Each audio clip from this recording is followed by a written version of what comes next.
Hi everyone, thank you for joining us Chào tất today. cả quý vị và cảm ơn quý vị đã đến buổi họp với chúng tôi hôm nay. We're going to give it just a couple of seconds to let everybody in from the waiting room. So just bear with us a couple of seconds as we go through.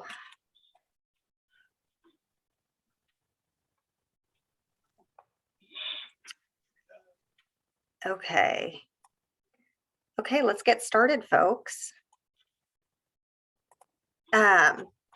So hi everyone. My name's Scarlett Fonthenin and I'm with the State Council on Developmental Disabilities, and I'm going to be facilitating for today's training.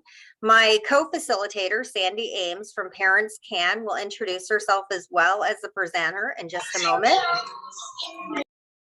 Oh, okay. Before we get started, I just wanted to provide a couple of housekeeping items. We do have Spanish and Vietnamese interpretation available on this webinar. If you need Spanish or Vietnamese interpretation, please click on the globe icon on the bottom ribbon, click on the language you need, and mute original audio. And in order to minimize background noise and to provide smooth interpretation services, we'll keep you muted throughout the training. However, we encourage you to please use the chat feature in this platform to provide any thoughts, comments, and questions. And at the end of the presentation, as time permits, we're going to kind of go through some of the questions submitted in advance at the time of the registration and those in chat. We are expecting over 300 people today for today's webinar. We'll see how many join, but for those reasons, that's why we're opting to mute folks, just so we can minimize a lot of the background noise. Following this training, there is going to be a survey, and it's very important for all of us that you complete the survey so that we can improve and also provide the content you want. Thank you everyone for joining in today's webinar on getting back on track, addressing learning loss through the IEP process. And I'm going to turn it over to Sandy Ames. Hi everybody, I'm Sandy Ames, and I'm a special education advocate and a parent mentor who's had the pleasure of supporting students for close to 30 years. While collaboration is always my goal, sometimes I need to navigate barriers with the help of an attorney. I have had the pleasure of working alongside our presenter tonight on these occasions. Over the past decade, David German has established himself as one of the most effective, knowledgeable, and compassionate attorneys working for students with disabilities and their families. I can personally attest to not only his ability as a litigator, but also to his commitment to ensure that our students are provided with educational programs that they can benefit from, and that the student is seen from a lens of capability, not just disability. When meeting with families who may be in a position to need to take legal action, David walks the parents through the process and helps them understand not only the pros, but the cons, if any exist. David's calm demeanor and collegial negotiation style helps preserve positive relationships between the families and school districts. He has successfully represented hundreds of families throughout California in special education due process cases. David is an unwavering advocate for the rights of his clients, who has participated on and won many cases that have helped further define the student's right to a meaningful education and ensure access. David is a co-managing partner with Vanaman German LLP. He has taught educational law at UCLA School of Law and is a frequent presenter on special education law and litigation at continuing education programs for attorneys and educators. He received his undergraduate degree from the University of Pennsylvania and his JD, MA, and PhD from the University of Southern California. We're honored that David has agreed to present tonight and offer his time and expertise. Thank you, David. Thank you, Sandy. So, it seems like, we have a lot of people, but I want to stay focused on your exact concerns to the extent that we can, rather than just doing a kind of pre-prepared presentation. So we're going to spend a lot of time trying to focus on answering questions that the different areas that people are really struggling with right now. Obviously, everyone has been through quite a couple of years. I guess we're coming up on 2 years exactly. We were just at lunch today the attorneys were talking about, one of our attorneys was stuck in Egypt this day 2 years ago, frantically trying to get back to the States. And we were just starting to get the sense that schools were going to shut down. And, within a week within a couple weeks, we were, all the schools had shut down. And I know it was an incredibly difficult period and a challenging period for all parents, definitely for the parents of students with special education needs. And while there were some and have been some students who really enjoyed having kind of an extra level of mediation between them and their teachers and peers, and some students who really flourished with distance learning, many students struggled, and especially students with more significant support needs. Many of them were provided with really insufficient and inappropriate programs. And so there's been a lot of challenges have emerged. I know people have had a long couple of years, and that getting back in person created its own set of challenges in terms of how our students were being evaluated, what districts did in terms of understanding learning loss, and how they responded to it. Whether they took it as a sign that they needed to do more when they identified a student who'd really had significant regression in an area, or whether they said, "Oh, here's an opportunity to place a student in a more restrictive placement than what they had previously been in." So just going back to the opening of the pandemic, the spring of 2020 was a pretty disorganized and rough period for most school districts, and especially for most students who had significant support needs. There were so many students who simply were unable to access the curriculum through a screen, or were not provided with any of the services and supports that they required in order to access their program. And so it was a very, very difficult period. The state, in response to kind of the unprecedented emergency, the state provided an exception to school districts for some of their obligations to do assessments, do in-person assessments or timely assessments at all. And so they got a little bit of a pass. School districts got a bit of a break, but that only lasted until the end of June 2020.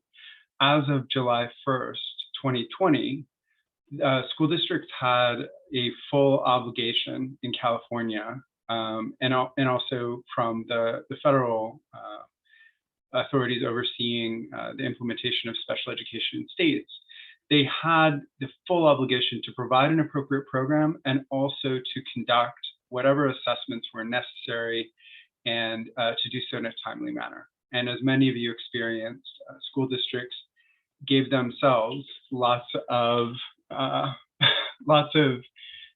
permission not to do those things. So there's during the following school year, the full school year when most people were out of school for the full year, 2020-2021 school year.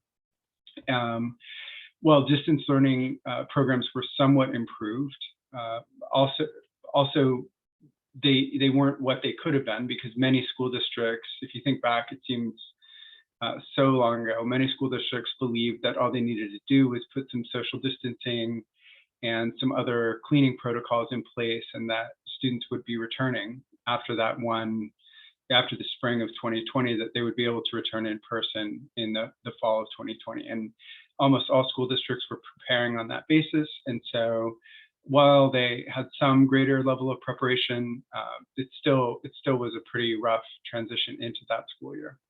But what a lot of parents experienced was during the 2020-2021 school year, school districts, because they said they were unable to do assessments in person, they simply didn't do them at all.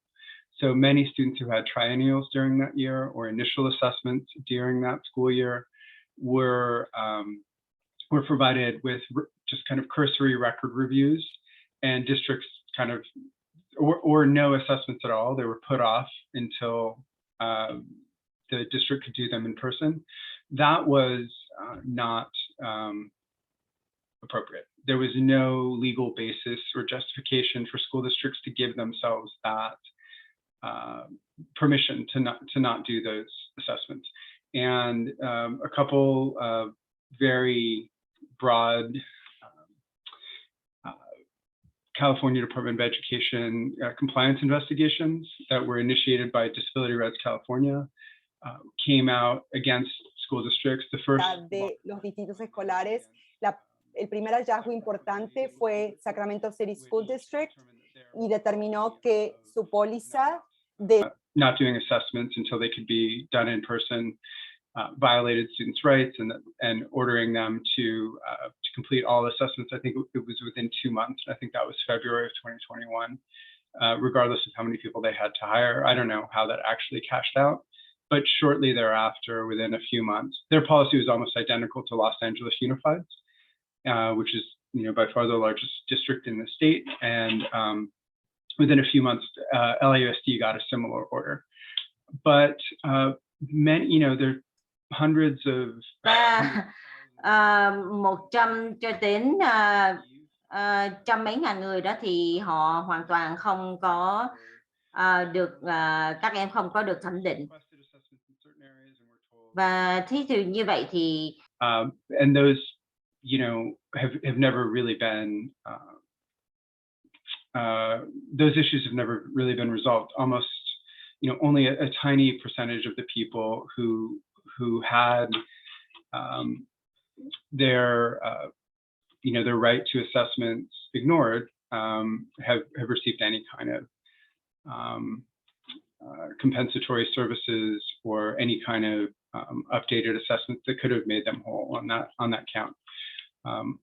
Likewise, students, you know, there were students who obviously had huge amounts of regression over time because, for many reasons, you know, being not least of which was simply the isolation of not being among their peers, but also many districts just kind of unilaterally stopped providing services or made rules about whether they would fund service providers to provide any services in the home, even for students who had really significant support needs. And so there are, you know, innumerable, you know, families who have significant compensatory claims for the direct loss of services where the district just said, we're not going to do it, or we can't do it. And those hours, you know, depending on your child and how it affected them, they can be far greater than kind of a one-to-one correspondence between the hours of services lost and the hours that you may be owed, or your child may be owed. So if you think of a 3-year-old who didn't receive timely assessments, was provided with a very minimal online preschool program that they had difficulty accessing, and was never provided with any speech and language services that they were able to benefit from. For a child that young, missing something like speech and language, or the communication development that's provided by a rich classroom environment among many peers who can serve as communication models. Even if you determined at that time this should have, you know, what would have been appropriate to make up for that time would be 2 hours a week of individual speech or something. If you're looking back from 2 years, say the district agrees that it owes you 100 hours of speech. If you try and think, what would it mean for a 5.5-year-old now to be awarded those services? It's nothing like 100 hours, right? Because every hour of speech for a 3-year-old is probably worth 3 hours for a 5 or 6-year-old. It's just so much more important earlier on. And so not only are parents not being are most parents not being awarded compensatory services that are sufficient to make up even for the one-to-one loss of hours of services? Thời gian, số giờ đã được không được cung cấp dịch vụ thì vì là không có sự thẩm định cho nên là cái dịch vụ cũng không được apropiados para poner al had they not been denied those services or not provided with those services. And that's really the measure of compensatory services for any failure on the part of the district, is what would it take to put the student where they would have been had they in fact received the services. So it can, you know, there's arguments that it can always be much more because the loss of time is difficult for any student. Thinking about, so that the period of distance learning is obviously really difficult for a lot of students. Then we came back into, some students got back in late at different points. I know that in Orange County and San Diego County, there were a lot of varying start dates. In Los Angeles County, it was almost uniformly schools stayed closed through, you know, at least until March or April of 2021. But so there's a long period in distance learning, and a lot of students were really deprived of anything near an appropriate program during that period. So there's a big compensatory set of claims for that period. And then when students came back, a lot of students had shown significant regression. So regression in communication skills, regression in pragmatic social communication and ability to be comfortable interacting with peers, to be comfortable in a classroom, to transition successfully. I think of so many students, you know, one of the main things everyone was working with them on for years had been transitions. And to be out for a year and a half and not have to move through those structured transitions during your day is, you know, so many students lost a lot. It was very, very difficult. So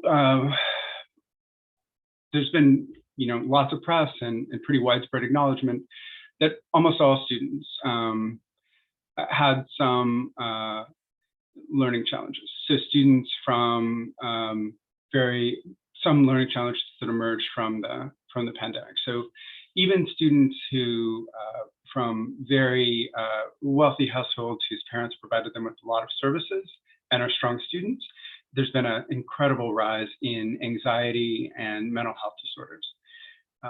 So that's supposedly the group that has been, you know, least affected academically. But even among those students, there's a really severe rise in the incidence of significant mental health challenges. And that has affected a lot of students' ability to transition back onto a general education campus. But for students who have more significant support needs, for students who really, in order to access a comprehensive campus, and hopefully to do so in a program that's largely delivered among their general education peers or in a general education setting, the regression has been taken largely, you know, by many, many districts. It's taken as an opportunity to say, well, we know that you fought for that before the pandemic, and your child had been doing okay in a largely general education setting, but now, you know, they just don't seem like they're comfortable there. They can't do the transitions. They're acting out behaviorally, and instead of giving students time to transition back, to rebuild the skills, to be fully supported and appropriately supported within general education inclusive settings, many districts, instead of doing that, just took as an opportunity to push segregation and more heavily segregate students with disabilities. So that's one piece, and that's one big issue of what I've been seeing a lot of was students who had been successful in relatively inclusive placements prior to the pandemic, who now are being assertively tried to be guided by their districts into segregated placement. There's a lot of cases out there like that. During the pandemic, everybody had health concerns, but the groups of people who were actually most vulnerable, regardless of whether or not they were children, were people with some level of intellectual disability. And so the outcomes research for people who have intellectual disabilities was as dire as, their outcomes with respect to COVID was as dire as people who were over 70. So they were really, that group of people was incredibly impacted, both due to kind of unique health susceptibilities that come with some of the diagnoses which lead to intellectual disability, like Down syndrome, and presumably for a variety of other reasons which corresponded to different causes of intellectual disability. That group of people was documented to be particularly hard hit.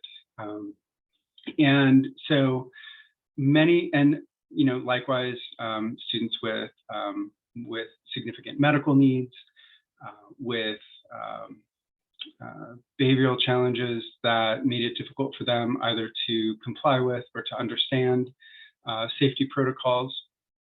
So a lot of our students were affected really negatively in terms of the safety of being around other people.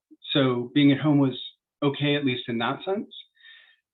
And when people transitioned back to in-person programs, either in the spring of 2020, or sorry, the spring of 2021 or the fall of 2021 for the beginning of this school year, a lot of people, a lot of parents really, really felt strongly, with good reason, that they needed to have their student remain for the current school year in a distance learning program. And so that's one of the big things that I've been working on a lot this year has been trying to support families who sought that but were denied it. So in going back to, we talked a little earlier about how long, that there was a few months where school districts were provided with a little bit of a break in terms of having to complete timely assessments in the spring of 2020. And that sunsetted in the end of June of 2020. After June 2020, from July 1st onwards, districts had full obligations to complete timely assessments, and they had no excuses not to. Also, in another statute that began right at the beginning of the pandemic, an emergency version, and then was reiterated in a slightly different form for the starting in July 1st of 2020, was a distance learning law that for the entire from July 1, 2020 through the end of June 2021 allowed school districts to be funded for providing education through various distance learning modalities. So all the different types of programs that students were able to access, all the kind of various forms of distance learning that different districts put together that work for their unique geographic issues and their unique student populations. Those were all funded and by the state. And the reason that's important is because almost without exception, school funding is based on the number of students in seats within school buildings, right? That's the average daily attendance number, and that's how the state funds schools throughout the state.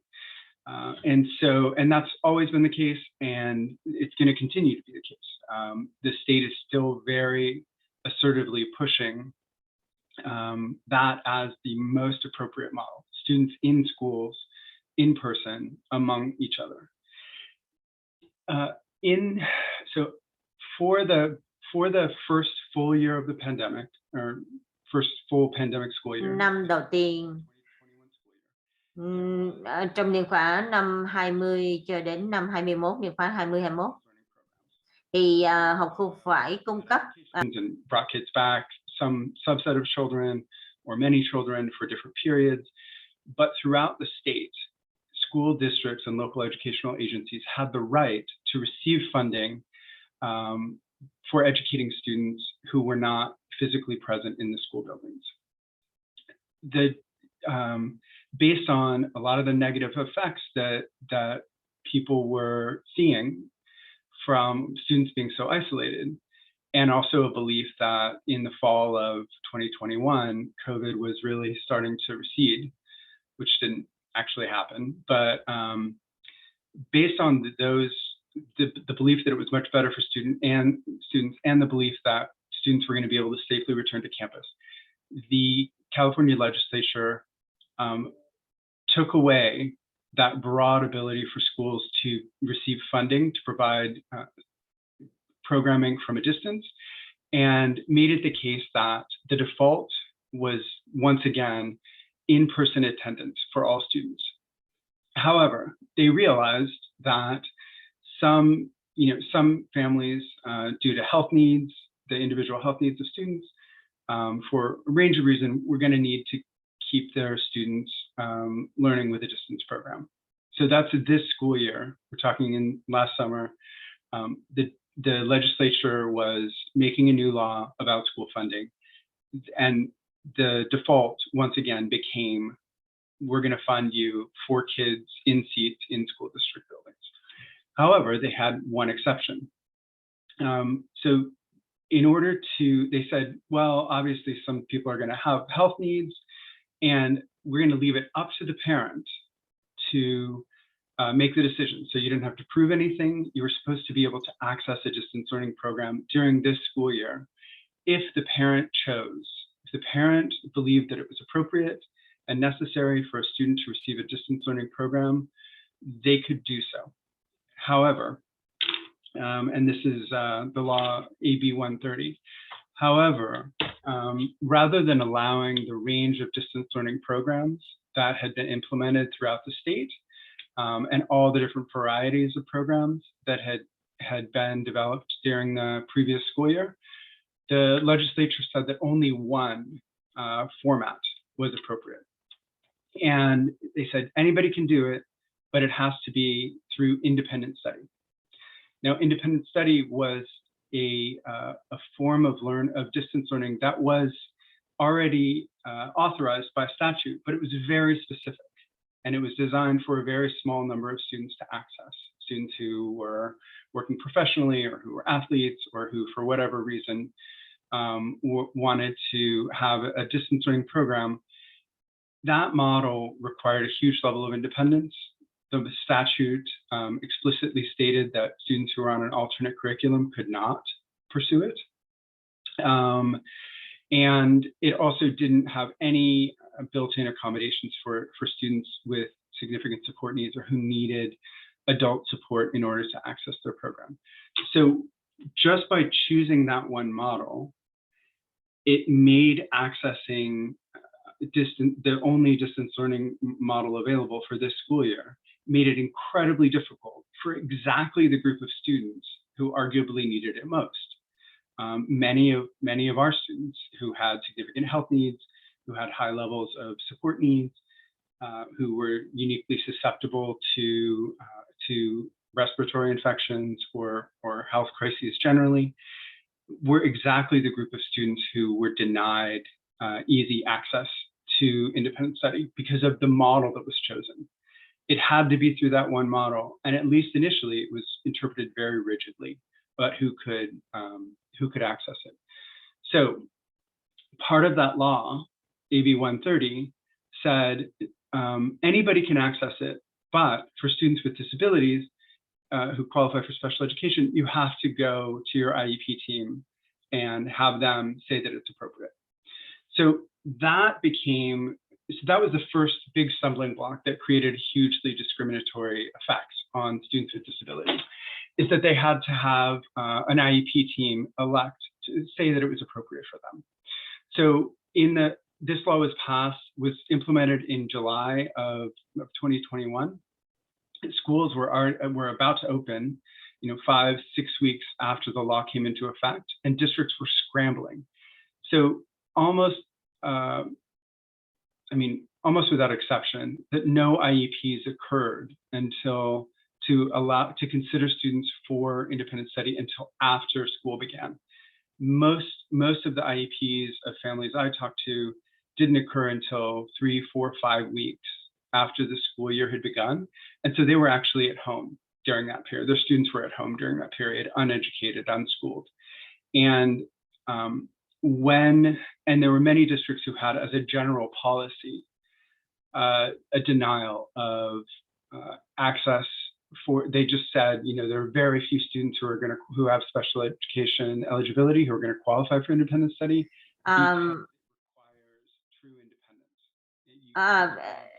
Học sinh học chương trình đặc biệt mà phải học qua mạng thì phải làm sao học chương trình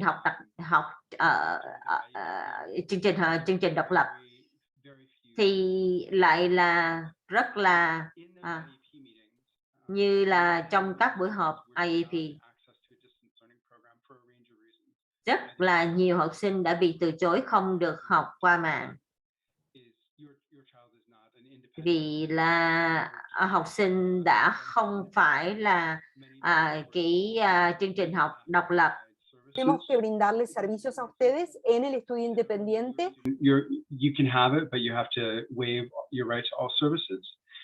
Many students were denied it based on the fact that they were on the alternate curriculum, and so there were tons, but many dozens, probably several hundreds of students who were out of school for well into the fall. There are still some students who have been unschooled the entire school year because of the discriminatory way in which this law was structured.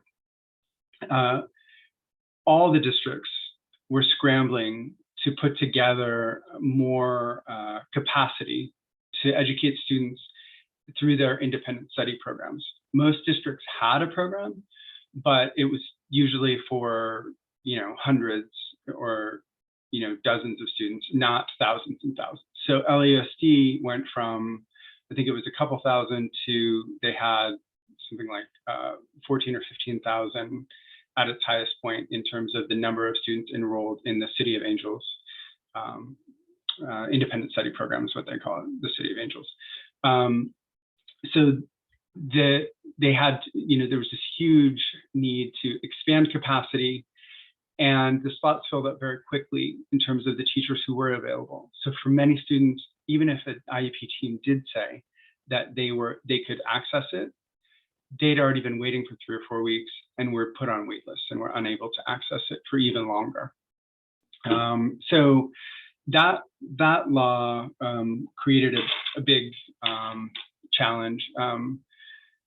And there's been some litigation. So Disability Rights California, DREDUP, and my firm, myself, filed a statewide class action challenging the law as discriminatory.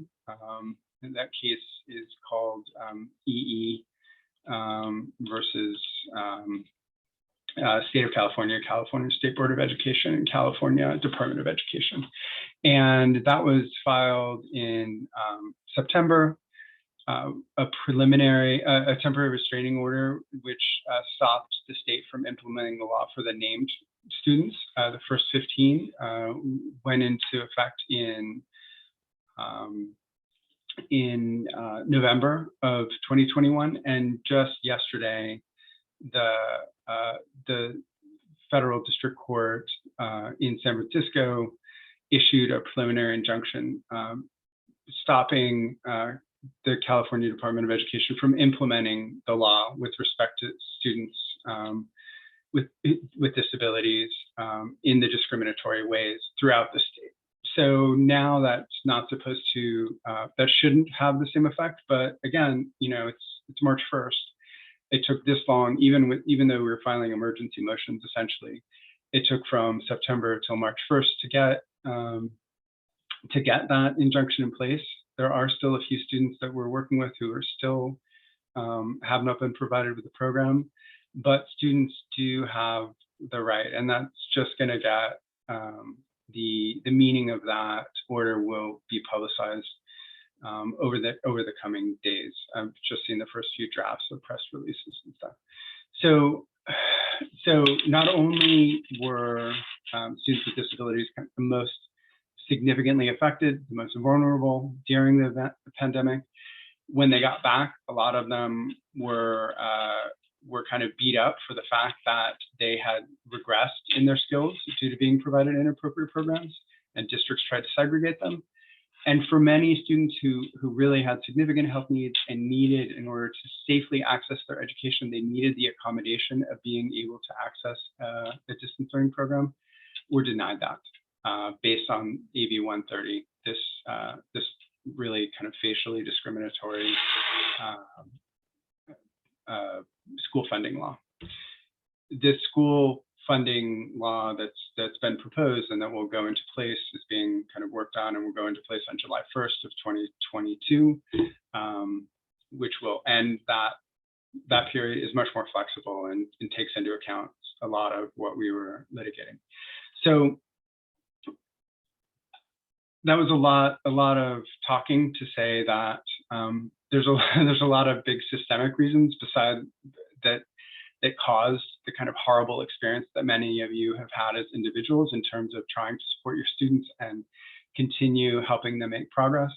There are a lot of really significant compensatory claims that students are going to be able to, that should be able to access through the IEP process. A lot of people, just based on goals and present levels of performance alone, if you kind of do new IEPs, document things carefully, and then work backwards, looking at where students were 2 years ago, there's lots of IEP teams that are basically proving that the program they provided was inappropriate over that period and that students have regressed. It's not necessary to give school districts a pass and say, well, it was difficult. Well, you know, many students regressed. They still had an obligation to support students with disabilities and really a higher obligation than general education students who, you know, might have learning loss over a period and it might be difficult for them, but have a much easier time kind of recouping skills that once they've been lost and regaining them. And so that's kind of a general overview of what's been going on in that area and what I've been seeing working with different families and different advocates and hearing from other attorneys. That's kind of all, you know, that was long enough. I'm sorry, it went on so long, but that's kind of the framework of what I was seeing and what I've been able to uncover about why things were happening in the ways that they were and why hopefully they won't happen moving forward in exactly the same ways. But why don't we move, Sandy or Scarlett, maybe we could move to questions and. Yeah, Okay. Certainly. So I have some questions that I've compiled from the ones in chat, and I know Sandy also has questions as well from the ones that were previously submitted. So I'm going to start. The first question is there a tool or particular assessment that measures learning loss?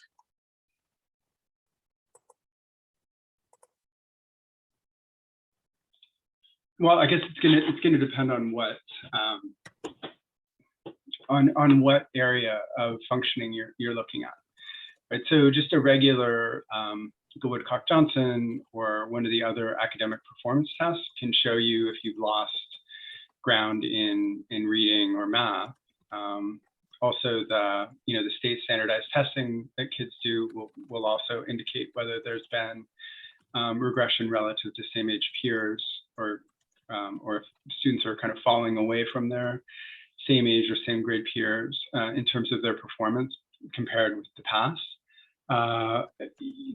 Some that are more difficult, behavioral assessments that are observational are a little more difficult because it's not really, it's not normed scores. There's a lot of subjectivity in terms of about the causes for a student's behavior and about how it's described. So that has a lot to do with the understanding of the assessor for the behavioral assessments. Likewise, in terms of social emotional functioning, those are often rating scales. And so it's a little less exact. And then the biggest thing for most students with more significant support needs and greater disability-related challenges is social pragmatic language and having effective functional communication. And while there can be some standardized measures, if you did a speech and language assessment, there are measures of pragmatic language, expressive language, receptive language. That's not necessarily going to capture the changes and the difficulties that may have reemerged in terms of functional communication and the ability to kind of make your needs and your ideas understood by others. So for some things, yeah, they're pretty straightforward and easy measures. For others, it's more complicated. But especially for students who aren't making, so Andrew, after the 2017 Supreme Court case, kind of there had always been a standard of what schools were obligated to provide for students who were roughly making a year's progress in a year. They were a student who was eligible for special education because they had a diagnosed basis of eligibility and required some services. But the assumption was, but the case Rowley, which governed things for decades, was all based on a student who was actually a very high performance student. And so the standard was that students had to receive some educational benefits.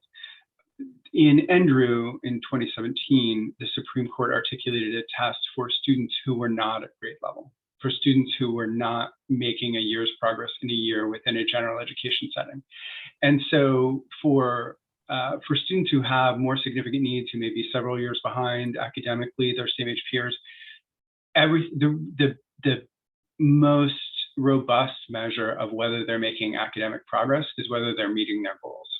And so there's two ways that you can look at goals right now and see if there's been regression.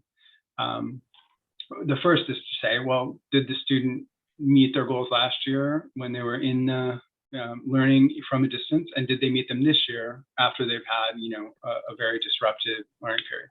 So if there's lots of not meeting the goals that had been determined by the team would be an appropriate measure of meaningful progress over the course of the next year, that's a very straightforward measure.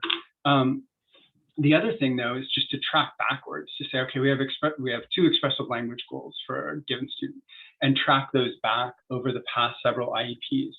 And whether or not the student's meeting them, if they just got simpler and easier to meet, if the level of performance that was required and the complexity of the skill that was required in order to meet the goal was getting more complex for years because the student was growing, and then over the last two or three IEPs became much simpler, that also shows regression, because it shows that the team as a group decided that what would show an appropriate amount of growth from where they were at that meeting kept getting lower and lower. So either not meeting goals or having a trend in terms of the goals that were being provided that showed regression are two other ways to establish regression. Perfect, thank you. The next question is, can we have an example of compensatory education being appropriate for a senior in high school? He is going into the adult transition program.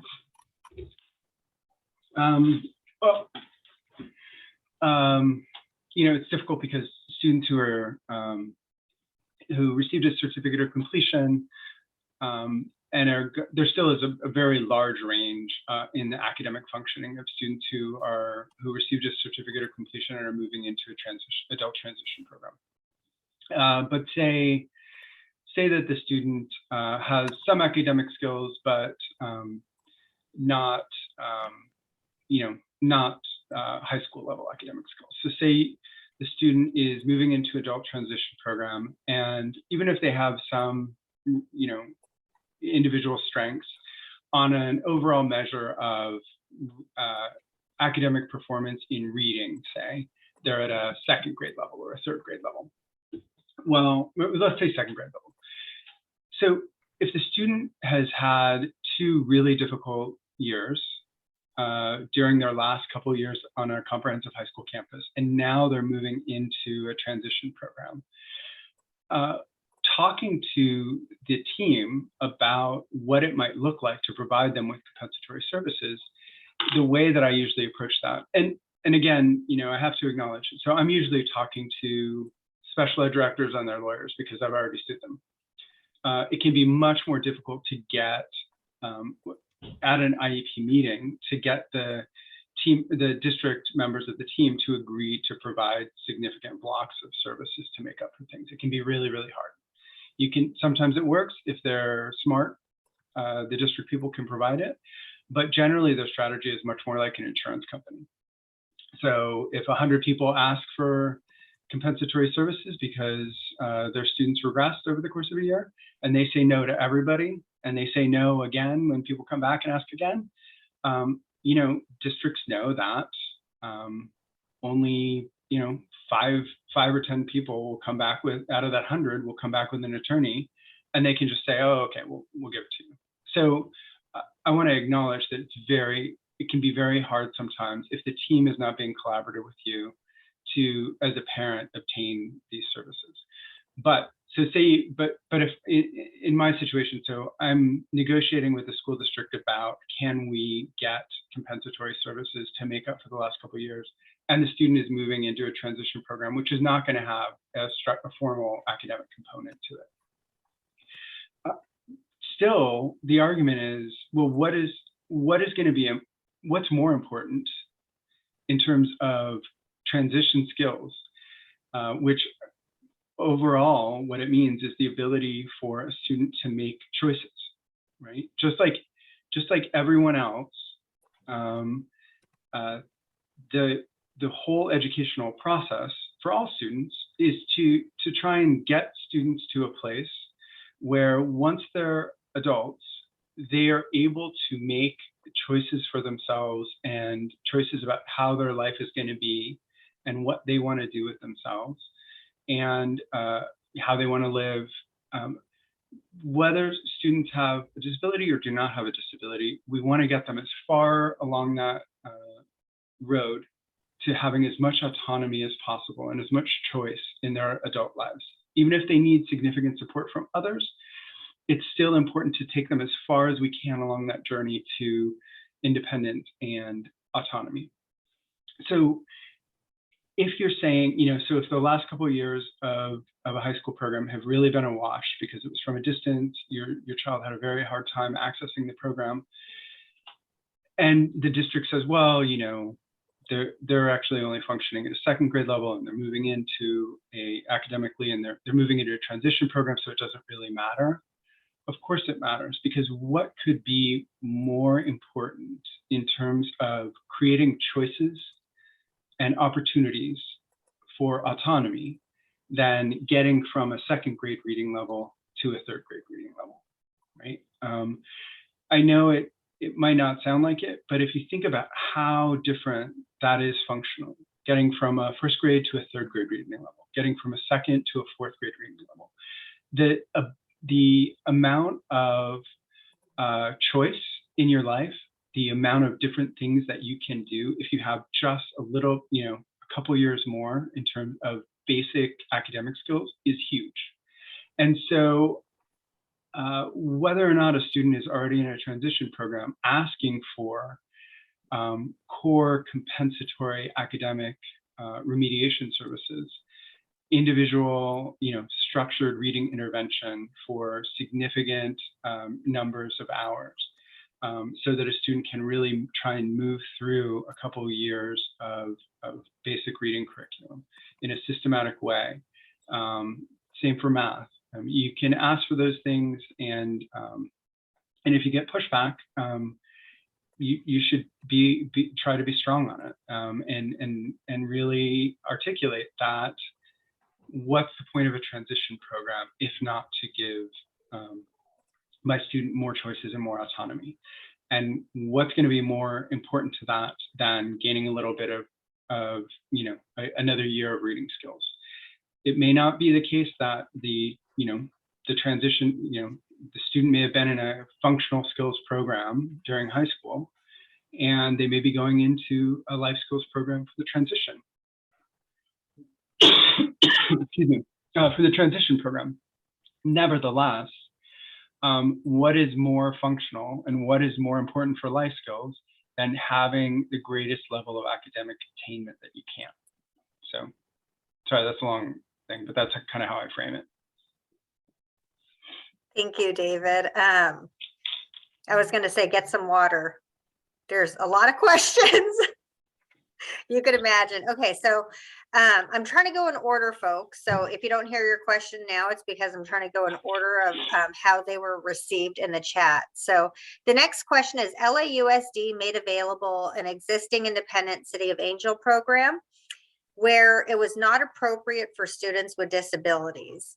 For me, it was a heartbreaking decision to send my daughter to face-to-face classes. She's within the high-risk population with COVID-19 due to her medical condition, and its affected her social emotional state and manifested an anxiety problem with enormous fear of returning to school. So that was actually more of a comment, I should say. The next question is, what are your recommendations for extracurricular activities to encourage social interactions for students with disabilities whose social skills were impacted during the pandemic? I don't know if I have any kind of unique insight into that, other than to point out that programs based on the, for both adolescents and young adults, programs based on the peers model, which was developed, the research-based social skills development model that was developed by UCLA researchers, have expanded quite dramatically. So there's now they're kind of guided in-person and structured programs, not just at UCLA anymore, but at many other sites. And there used to be wait lists, used to be very difficult to get into, and you used to have to also go in person. I think now, like many things, you can access the peers curriculum through online platforms, and that's a really great, and research tested program to go through for the development of friendships and social skills and kind of understanding of interpersonal norms. And so that's one that I think is really great if you can access it. And it's peers, so P, all caps, PEERS, and it's based out of the UCLA Neuropsychiatric Institute. There are several different books. They have workbooks, they have videos, and it's great if you can access it through one of the formal programs, because support's very important. That kind of accountability and support over time of working with the group, it's really helpful. So, and I just dropped the UCLA peers program information in the chat, but as you mentioned, there are certified peers trainers in other counties too. But you do have everybody has the link in their chat. Okay, next question is, my son had the choice for distance learning this school year, but they said if I picked distance learning, they would not offer the services as written in the IEP. They said my son needed to be in person to receive services. Is that accurate? Well, That's how it was interpreted by many districts. We felt that the fact that it was being interpreted that way was discriminatory. The order that we got yesterday said that the state has to inform districts that that is inappropriate, that districts have to make whatever accommodations are necessary to allow students to access their program in a safe way. And that would include providing, to the extent possible, providing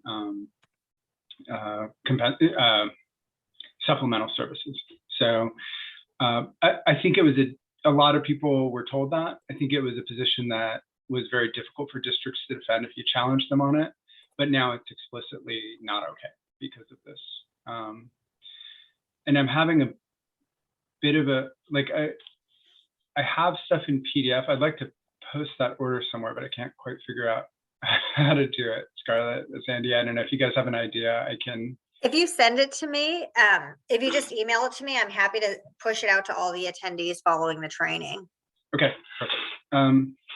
Okay.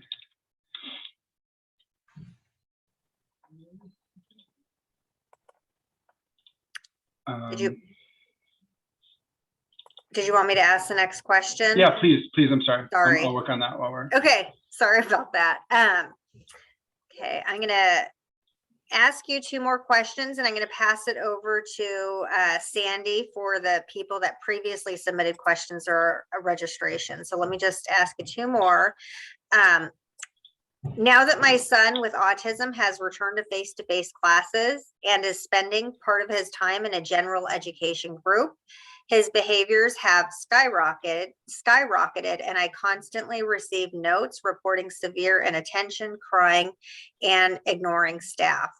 My son receives behavioral therapy at home, and my team and I believe he could benefit from one-to-one support in the classroom. These services may be provided by the agency I work with, but Medi-Cal won't pay for the services at school. I understand that the school district may pay for them if they're deemed educationally necessary. What's the protocol to present my case and obtain the service? Well, I mean, if a student, so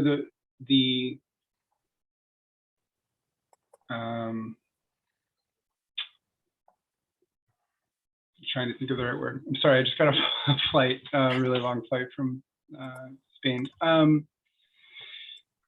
If it's necessary for a student to access their curriculum, if adult support is necessary for a student to access their curriculum is the criteria. So that can mean a lot of different things. Districts will often interpret it only in a very narrow way. So many districts will say, basically they'll act like, well, if your child's not, beating up other kids, then they don't need an aid, because the only thing you could need an aid for is assertive behavioral remediation. But that's not true. Many students who don't have aggression have difficulty remaining on task. If you have significant difficulty remaining on task and require kind of consistent prompting and redirection, that's not something that a teacher is going to be able to provide, or classroom aid is not going to be able to provide on a kind of ongoing, continuous basis. And so in order for you to be for the student to be fully engaged and involved in the lesson and to remain on task as much as they possibly can, they need an adult assigned to them, even if they don't have what are typically considered maladaptive behaviors of like aggression or inappropriate behavior. Likewise, for social pragmatic issues, just to understand how to interact appropriately with other students, to learn the skills to communicate effectively with peers and adults.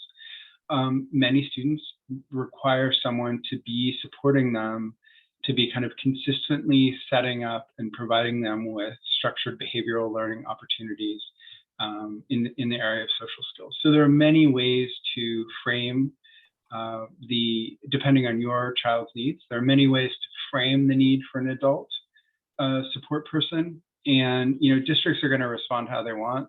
They have all kinds of different, sometimes they say, oh, we can't possibly provide an aid because we have to do an FBA first, and then we have to do a SKIA assessment, or, they make up different terms.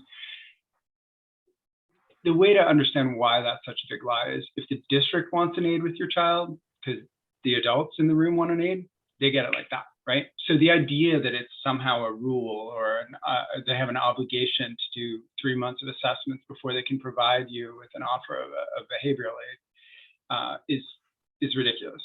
If they want it, it gets put in place right away. If you ask for it, they'll often say, well, we have to do this and this and this and this first. If they do that, you can go ahead and, you know, sign the assessment plan, allow them to assess, but it's important not to just take no for an answer.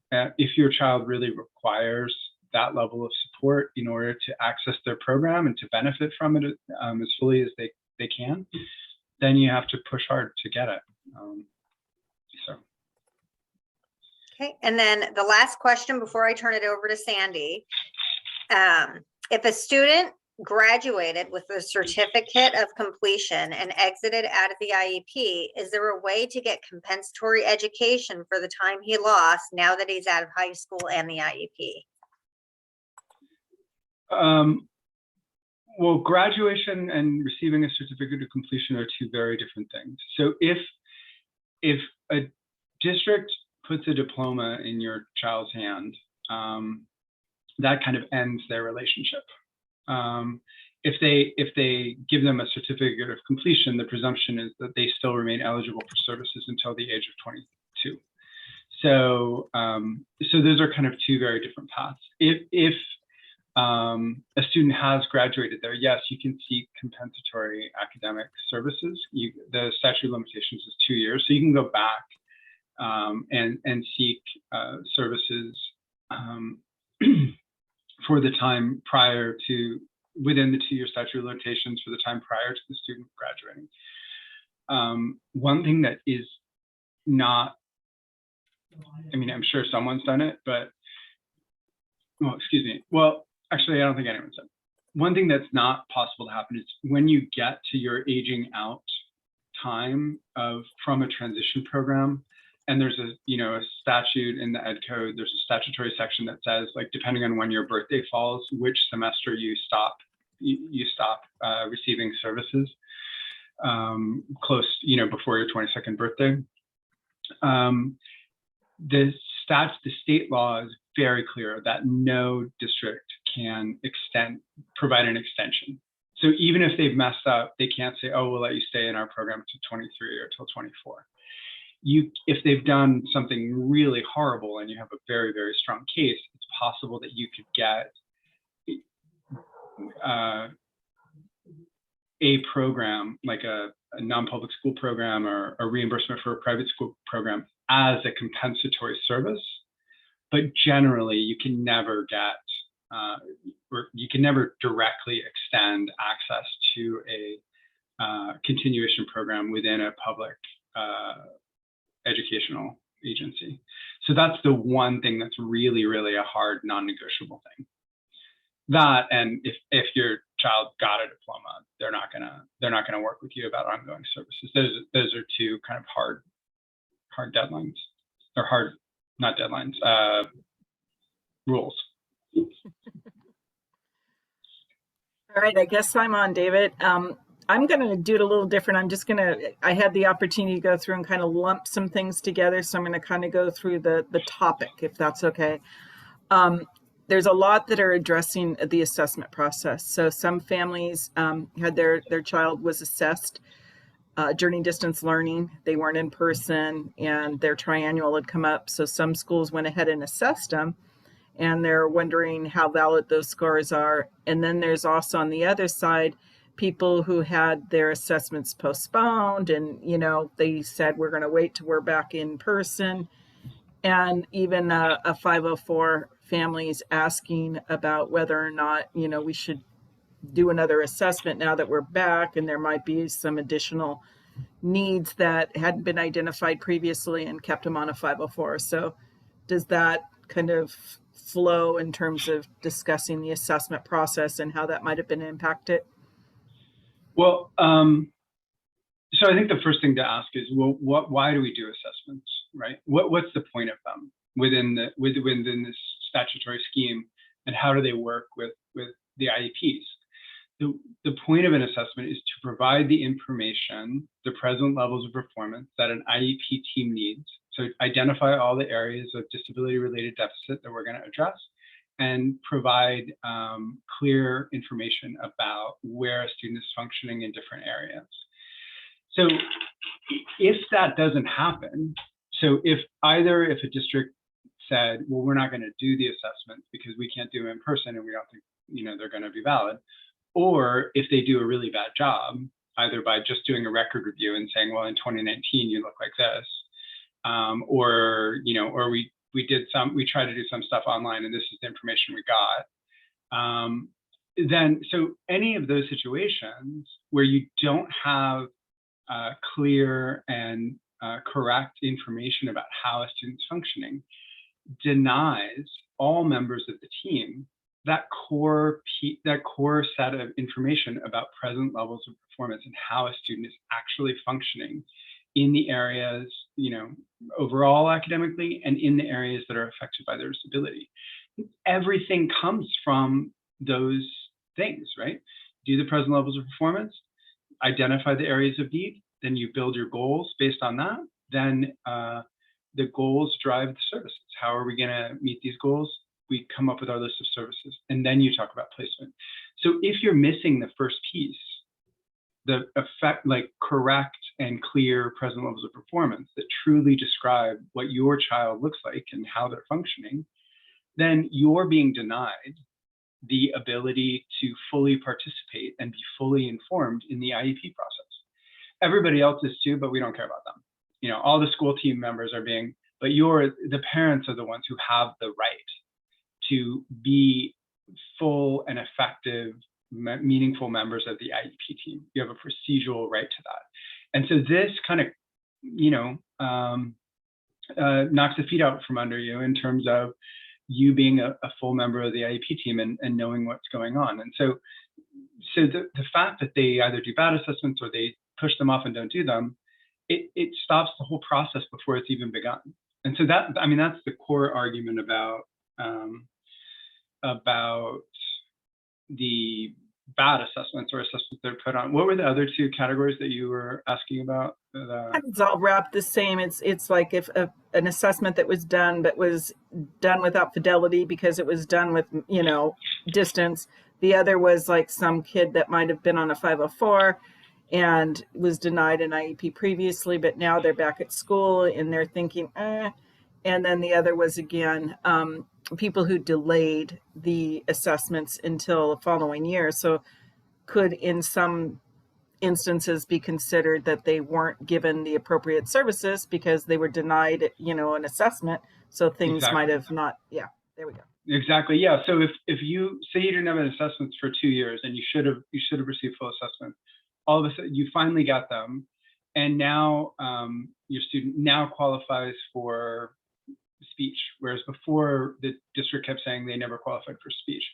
Well, if they qualify now, then I would always argue that during the entire last 2 years they should have qualified, because they didn't just, you know, all of a sudden gain a disabling condition. It just didn't emerge when they were in 4th grade or whatever. So you can always go back and say, okay, you've agreed to a new service, you've identified new needs that you previously had not found, and so we want compensatory services in that area, on the assumption that since the last time the child was assessed, he also or she also had those needs.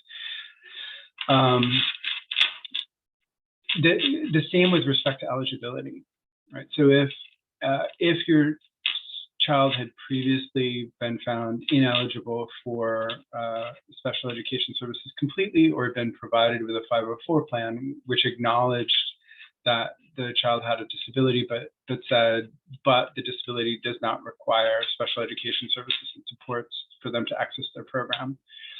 If either you or the school ask for reassessment and you do reassessment now post-pandemic, and they all of a sudden qualify, then I would almost always say, okay, the student qualifies, you're going to give them 3 hours a week of resource support.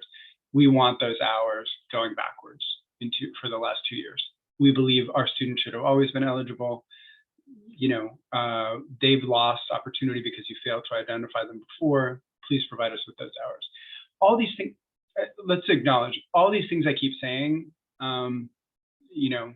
go back and ask for 3 hours for the last a week for the last 2 school years, or go back and ask for a huge block of speech and language services because now you're eligible for speech and language. There are things that I do because, I'm a lawyer. When I show up, they already have a problem to solve. We've already sued them. It's hard. It's hard to do as a parent. And so I'm not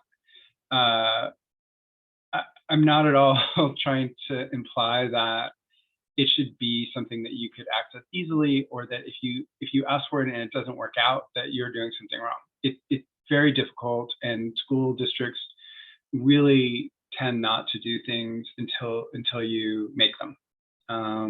They're bureaucracies. They're not going to kind of get out in front of things generally. But that's why bringing an advocate or engaging an attorney to kind of help you with the process can help, because when you file, I know that school districts would cringe if they heard me say this, but when we file for due process, it's not, we're not starting World War III. It's an administrative procedure. It's resolved. It's beginning a dispute resolution process. There are several steps at which the dispute can be resolved. There's an early resolution session, there's a mediation, and a hearing, which is very infrequent.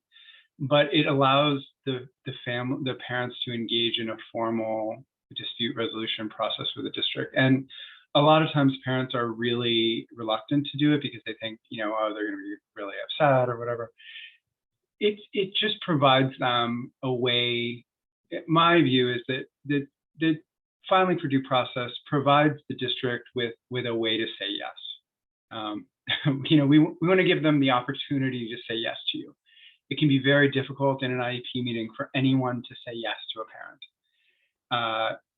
When you're in an IEP meeting, all I think about when I'm in an IEP meeting is who's constrained by who, right? Which team members want to say something but can't, right? The gen ed teacher may absolutely believe in her heart of hearts that your child requires 2 hours a week of individual speech and language.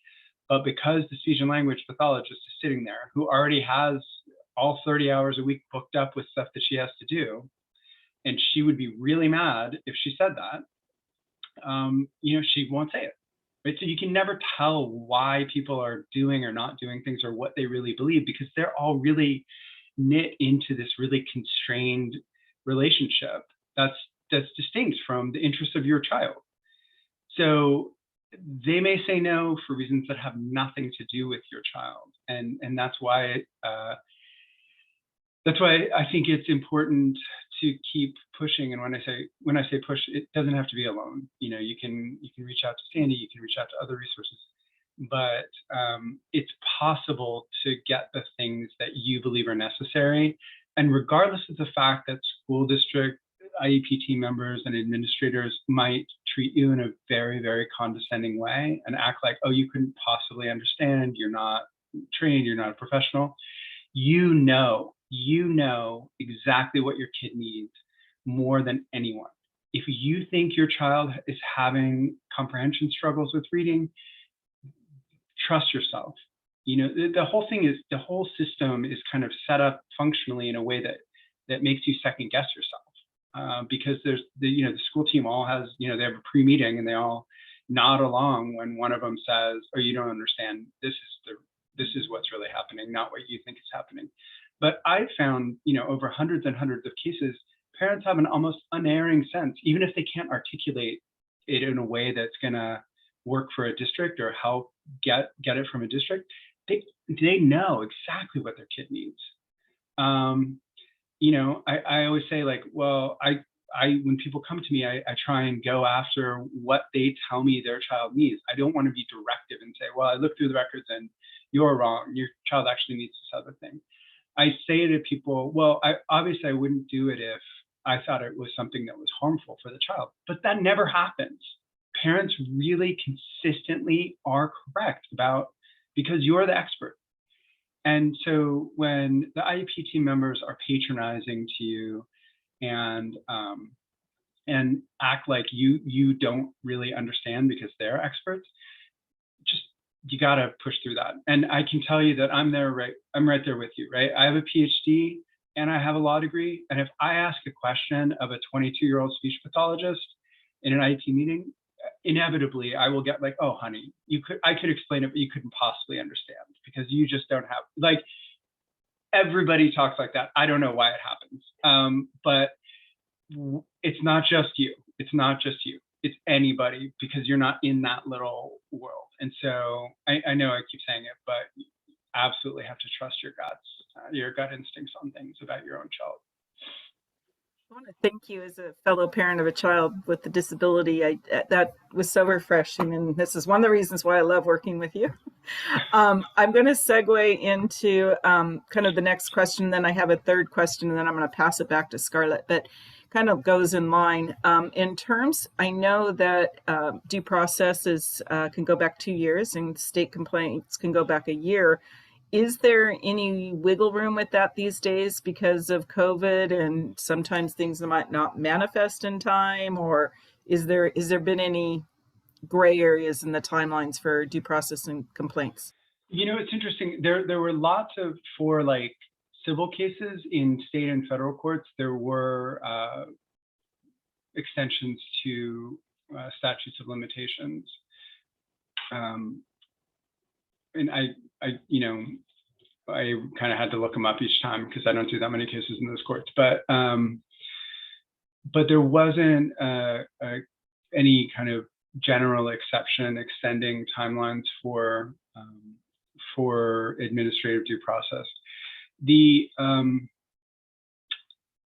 is an exception for there is, I can't quote it to you, I haven't looked at it in a while, but if a district was misleading or hiding things from you, then you can get past the 2-year statute of limitations. And there are a couple of attorneys, some of the attorneys at public counsel have been really aggressive in trying to extend the timelines back beyond 2 years, but it's difficult.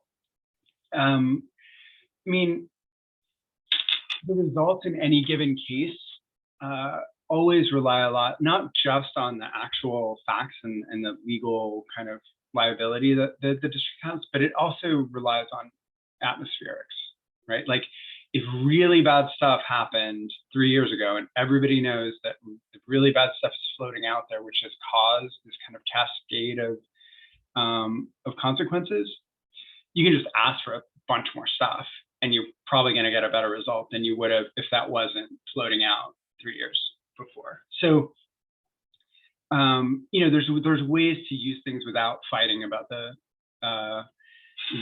statute of limitations. I generally don't think that it's, super helpful to do tons of motion practice to try and get an extra year, because I'm much more, about go in, get services so that you can be using them and seeing if they work. And then if they work, go sue them again and we can get more. Again, the school districts would love to hear this. And if there's, any district personnel on the line, I apologize. But look, so say that everyone's always telling you about how significant your child's learning challenges are. And they're telling you all the things that your kid can't do all the time. If you believe that the expectations are just too low, and that if given really intensive support in some area, like say reading intervention, your child really could grow much more than other people believe, then go try and obtain that. If you can get a block of services, so you get 50 hours of reading intervention, go and do it as fast as you can. As many days as you can get scheduled, do it. And if it works, if it moves the needle, then go back and say, hey, I've been with you guys. This child's been coming to school every day for years, and you only got them this far. We did 50 or 100 hours of this reading remediation, and now they made this step. Let's do more. Of course, since I'm an attorney, I can also argue the other side, which is still in favor of getting more. So if you do 100 hours and nothing much happens, then to me, that also means you need more because obviously it has to be more intensive. So, you know, things don't always work, but it's not going to harm your child to get more services in an area where they have deficit. Thank you. That's So. grand. This next question is a little bit long, and so you might want to take notes. Okay. I have a case where in the 2021-22 school year, the district was closing a particular special day class for non-consecutive weeks at time due to COVID. The district shared that they were not providing virtual classroom options. Some of those weeks the teacher was out ill and they did not have staff to support that particular class, but were sending materials to the parents via Padlet system, communication system for parents, teachers. Additionally, the child should be receiving 30 minutes of speech services. The SLP shared she did not meet with the child during the weeks the class was closed due to COVID outbreak. It is not clear if she shared materials, but either way, what obligation does the district have to provide speech virtually? It was clear to me the parent who is Spanish speaking was not clear or met with the teacher to confirm parent understanding of the Padlet system. This is a preschool setting. The teacher is bilingual, therefore is capable of communicating directly with the parent. The district also shared because the child is in preschool, the progress reports are only twice a year. That is the first time I've heard of that situation. I am not sure if the district is allowed to do this. The progress report did not indicate a percentage of progress or lack of, therefore. The SLP stated that they did not provide progress and alluded that she did not have a responsibility to provide ongoing progress. Lots of things here. So I think there's a couple other things about health conditions. The child had a skin condition. An ointment was supposed to be provided. Didn't walk through the nursing supports at the school, and the parent was keeping the child at home to put the ointment on. So it sounds like a whole lot of teachers missing, lack of supports, and if you could address that. Yeah, I think that might be a little bit fine-grained for the group, but I think as a general matter, look, the districts are gonna, school districts are gonna get a pass on things that are reasonably COVID related, right? Like if they have to shut down classrooms, if they're quarantines, because, you know, because some kids in a class got exposed or infected, they're going to get a pass on that. That doesn't mean that you can't say, hey, because of these factors, my child missed services, you need to provide compensatory services. Right? You're not blaming them for the fact of COVID. You're saying, we've all agreed my child needs this amount of speech and language in order to make progress. She didn't receive it. Please provide it, either yourself or through a different setting. So that's important. Progress, I think progress is always supposed to be three times a year. The idea that someone doesn't have to provide data to support progress or provide or provide kind of you know, full reporting because the students in preschool is just incorrect. So least restrictive environment requirements apply to preschool. Pretty much everything applies to preschool. So districts often will provide kind of what they provide, and they'll try and get parents to accept that. Because there's no obligation for districts to provide a full, you know, provide kind of programs to all 3 to 5 year olds, whether or not they qualify for special education. They usually only provide special day type class preschool programs that are usually segregated with only students with disabilities. And if a student can benefit from a non-segregated preschool program, then they have the right to have that. So the district either has to go out and contract to provide a space, and support the student within that setting, or reimburse the parent for that type of placement. That's not something that, that they're going to tell you in an IEP meeting. They're going to say, we have a program right over here, it's perfect for your child. But there are two big problems generally with, I mean, obviously, some of the teachers in those programs are amazing, and sometimes it's great. But there are two problems kind of structurally with accepting a segregated preschool program. First, if the district wants to keep your child in a segregated program moving forward. So when you get to, even if they tell you, oh yeah, everybody transitions into general education, kindergarten programs, don't worry about it. If you sign that IEP and stay put as a segregated program, it's very hard to get people out. Sandy and I work on cases like that all the time, and it is tough. If you have an IEP that says your student is supposed to be in a general education setting or largely in a, Nếu mà con chúng ta it's relatively easy to keep that in place. đã ở trong cái môi trường học chung với các học sinh khác. Wants to move your child. So the first thing is it's dangerous in a way because you lose control over your child's subsequent access to general education peers if you agree to those segregated preschool settings. And the second thing is there basically are no preschool students, regardless of the type or nature or severity of their disability-related learning challenges. There basically are 0 kids who cannot be, if given appropriate supports, cannot be educated in a general education preschool program.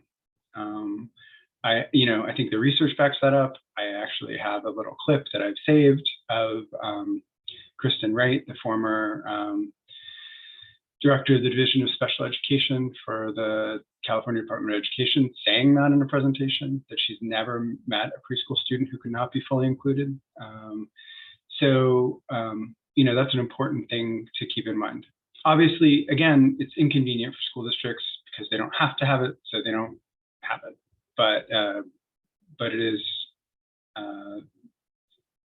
the right of students to get that.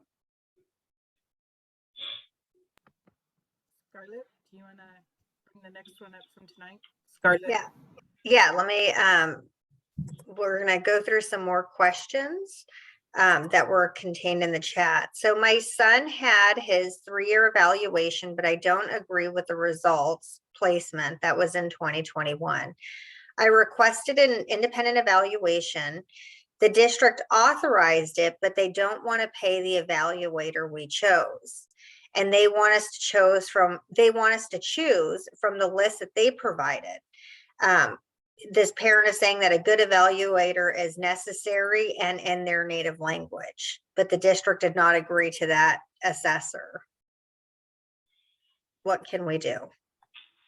You should probably consult with someone, because with an attorney, or so there's a lot of litigation around districts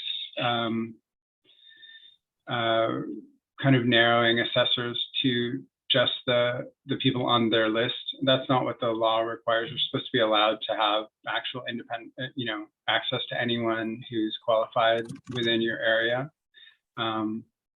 There's districts are constantly trying to put more. It's really the attorneys for districts are constantly putting more roadblocks in terms of parents having choices. Now the latest one is there's all kinds of it just keeps popping up all over the place. I don't know if they got together and had a meeting, but now they're all claiming that in order to, unless the person's on the list, they have to carry millions of dollars in sexual abuse insurance, which just an independent person who's has their one office, 1 or 2 people in their office, is not going to go out and buy, in addition to their pretty significant umbrella coverages and professional malpractice insurance, they're not going to go out and buy millions and millions of dollars in sexual abuse insurance. So they're always kind of coming up with ways to do that. There's a lot of, so it's a pretty technical question, and it's going to depend a lot on the facts and what they're saying. There is some case law about distance from the community, which is not great for families. There is some very good case law about assessment and the statute is very clear about the assessment has to be linguistically appropriate. So if a student does have greater facility in either a language besides English, or if they prefer to communicate in a nonverbal manner, there should be accommodations to support that, and that should be reflected in the assessor as well. So I know that's not a super satisfying answer, but it's kind of technical, so I don't want to give advice without going far more into the details of her situation or his situation than I think would be appropriate right now. But I would consult with someone who does it. There's a lot of cases just about that issue. Perfect. So Thank you. The next question.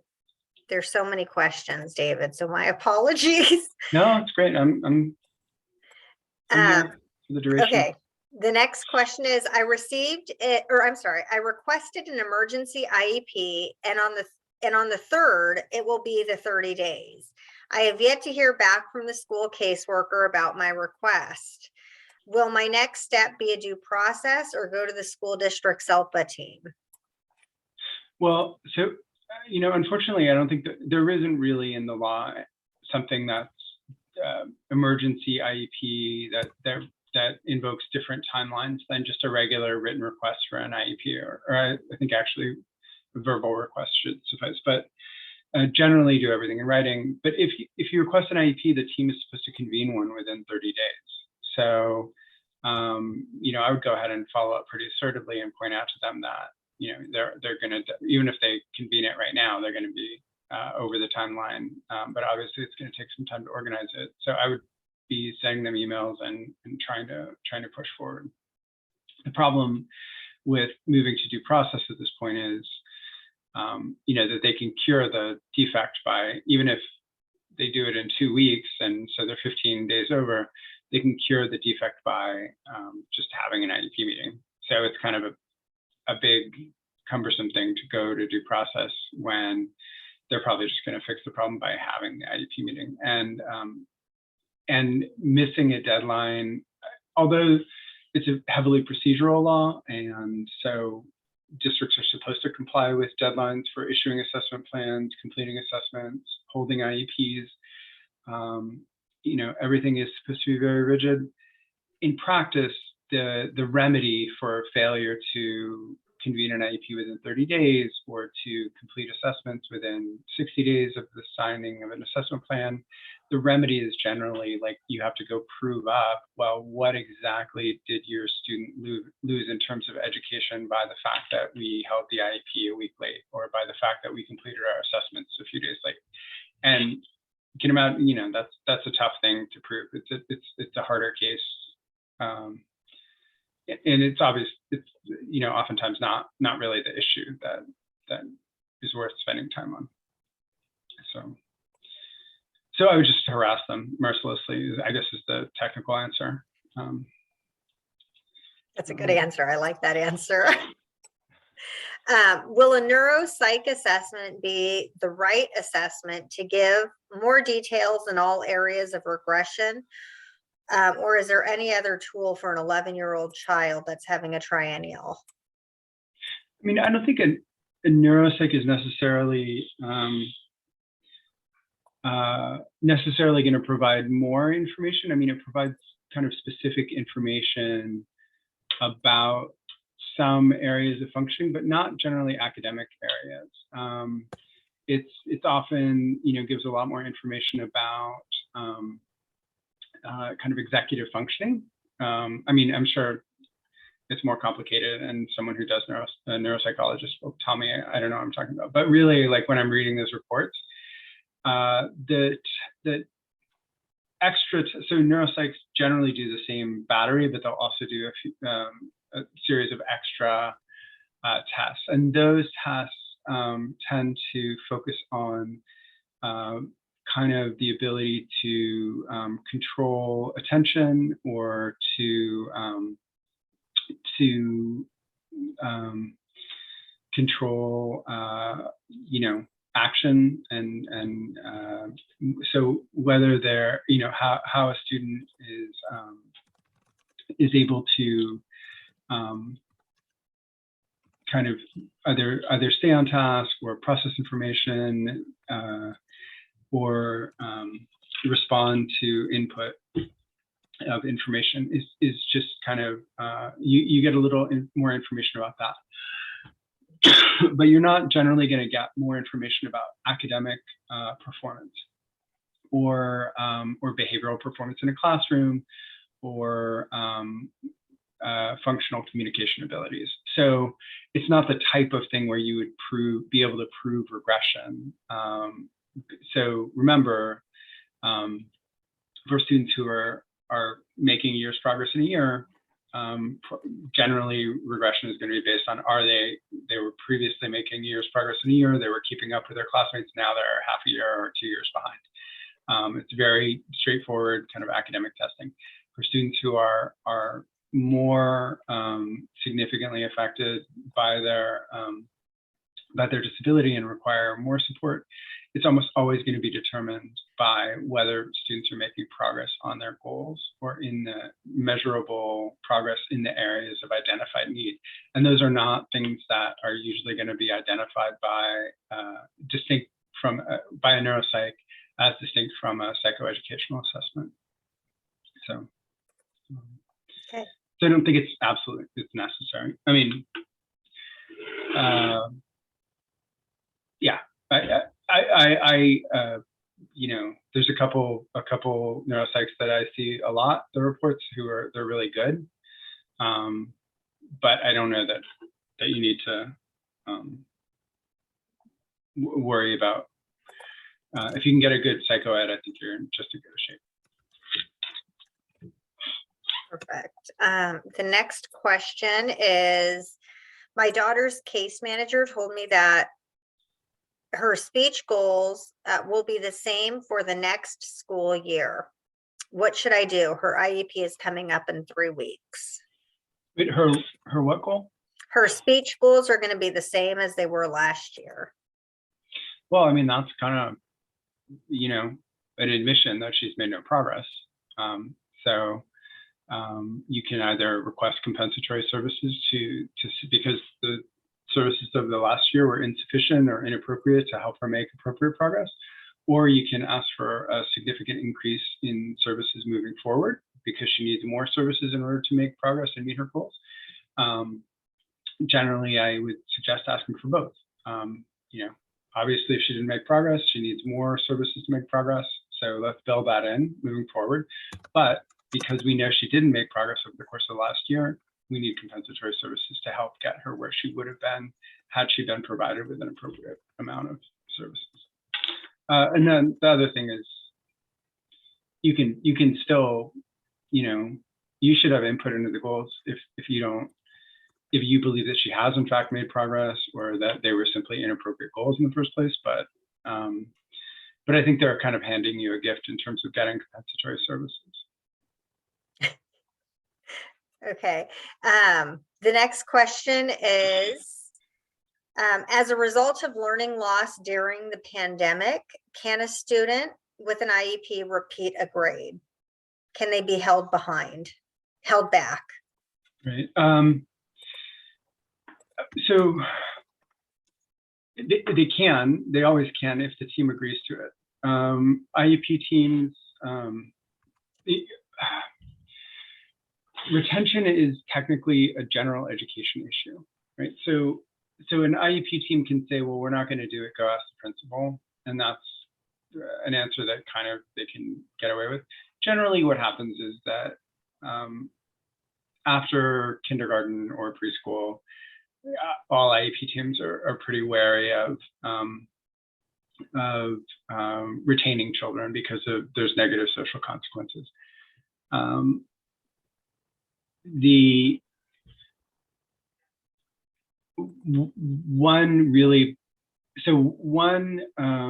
reason that parents sometimes want children retained is because they're behind academically, and they need it.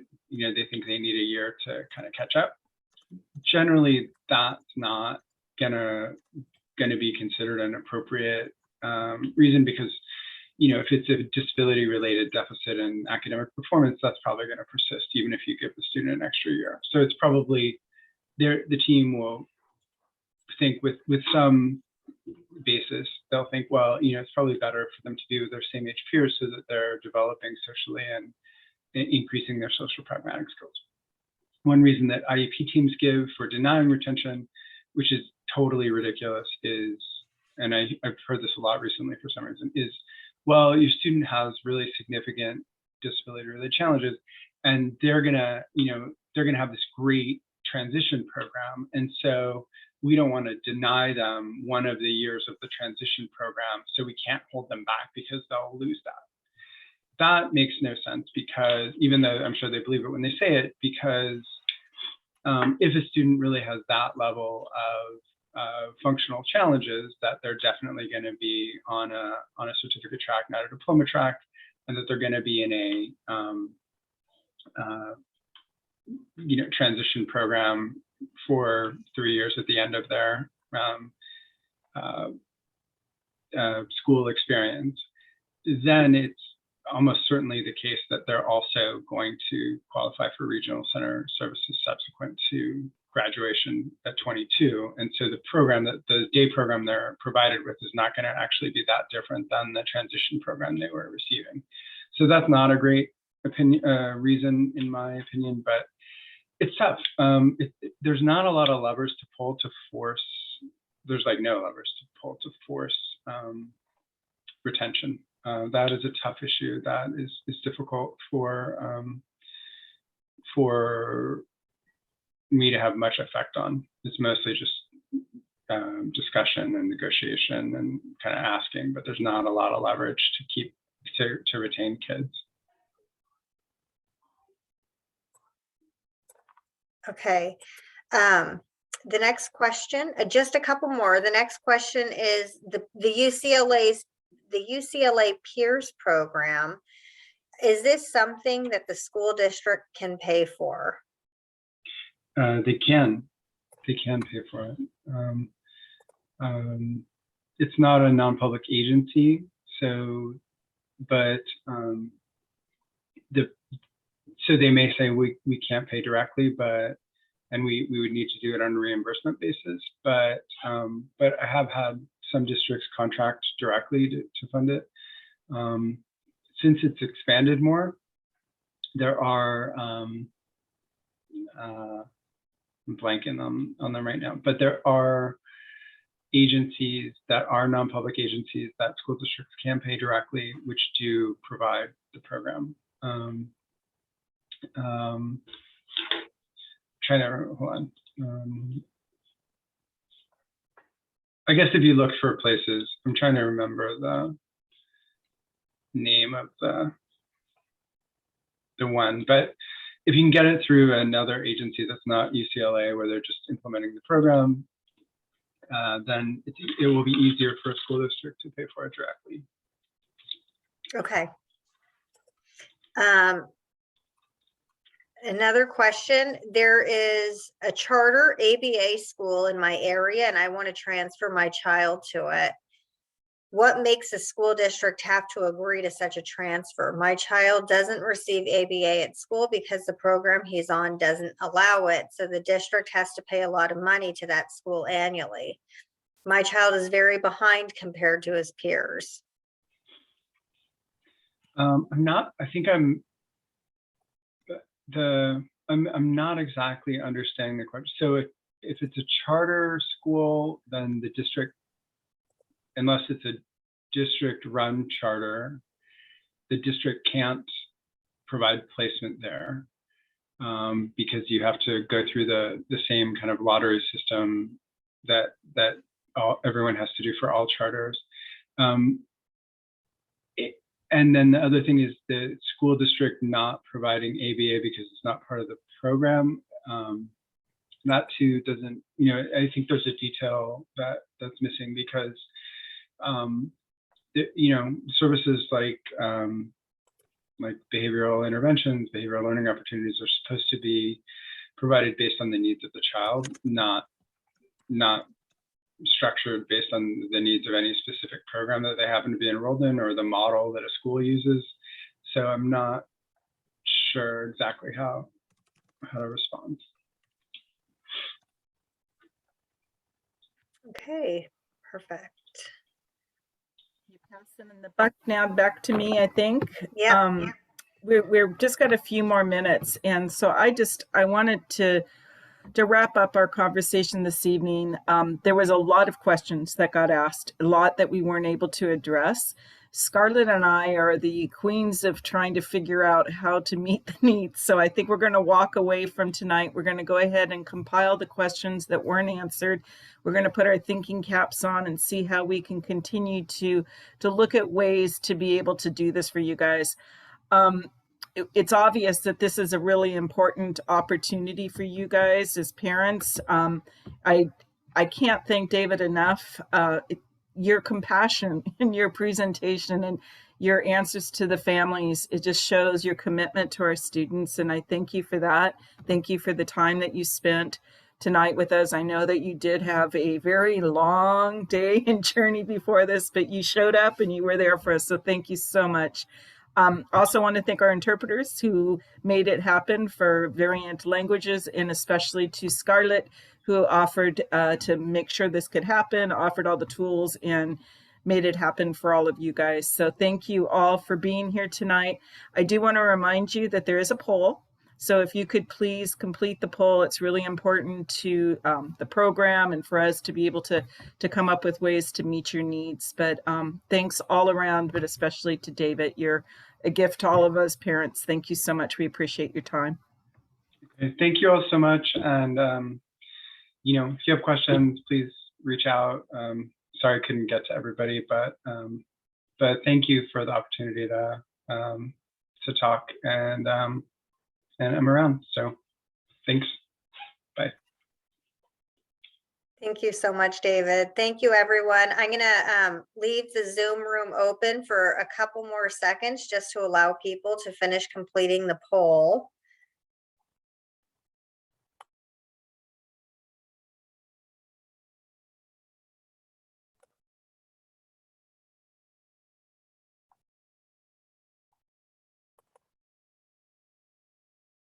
Looks like, and David, a lot of people are saying excellent presentation. So thank you very much. So thank you. Thanks so much. Yeah, so thank you everyone for coming. And then as Sandy mentioned, we will figure out a way to get everybody's questions answered. And thank you very much and have a great evening, everyone. Thanks. Bye.